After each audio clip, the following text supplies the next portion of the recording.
Hello everyone, on today's episode of Slightly Modified Garage, we're going to try and start up the 240, Project PigNose, and hopefully it does that, because after last episode we took the fuel pump out. It was disgusting. We took that whole assembly out. It was also disgusting. And then after that we discovered that the fuel tank was disgusting. So now I'm going to show you basically how much of a pain that was to get in and out, but after that we're going to try and start it up and see if it works. For those of you at home that aren't aware, that want to attempt this yourself, if you have a fairly new tank, that's fine, but if you end up needing to drop the tank, just so you know, these straps here are the Antichrist, and they pretty much suck because of that bolt right there, and I don't know if you can see it, that bolt right up there. The straps do not want to go back into place, but anyways, after that, let's see if I can actually start this piece, or not start, but open. Do that, and lift it up. It's disgusting right now, but that's because we took out the NOS bottle, and that's the bottle one we're laying right there, but really, it's as simple as take out these 4 bolts. The guy who did it before has clearly done this job before.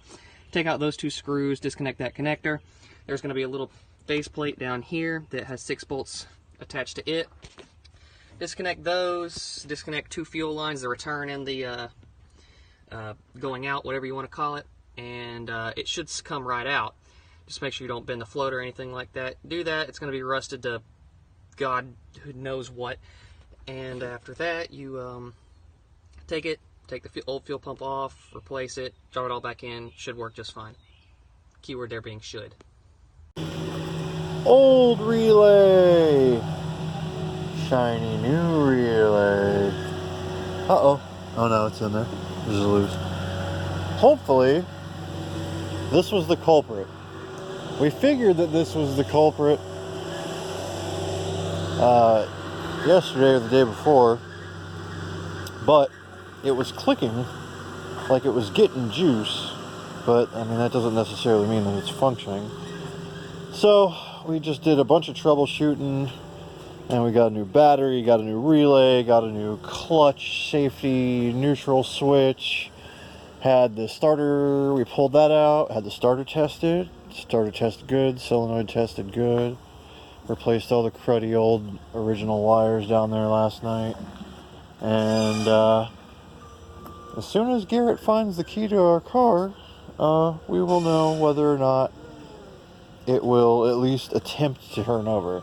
It'd be the first time we've even heard it spin, so let's see. Yeah, hit it. You're... Oh my god!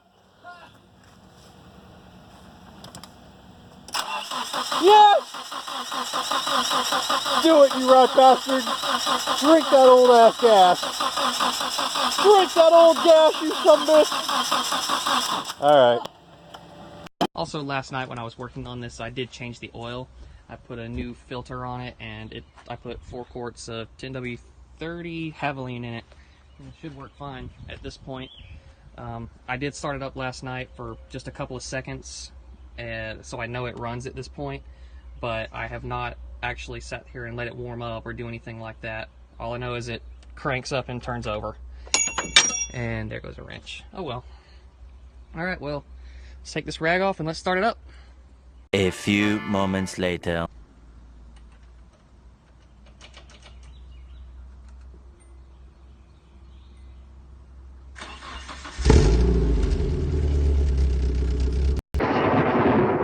It's alive.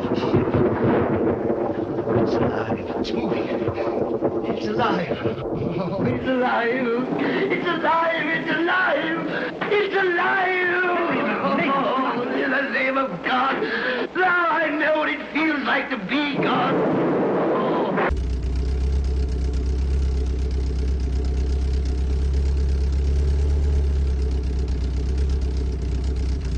It lives.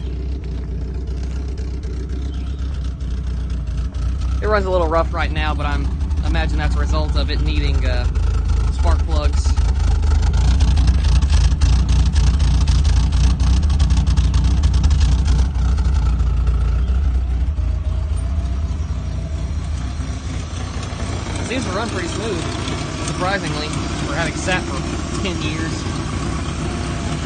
got a little shake to it, but nothing that I don't think won't smooth out.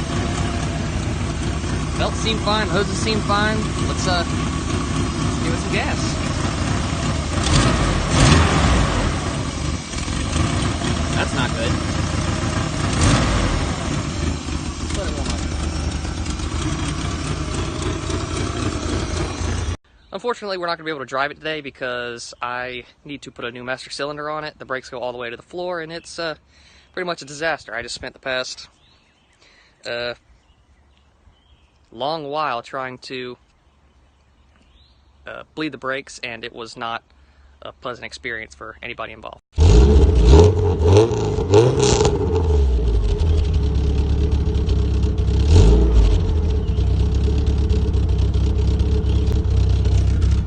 Almost very nice. Still wanting to run a little rich or lean, or I don't know which one it is, but it's spitting out white smoke. Imagine that's still a result of it having sat for 15 years.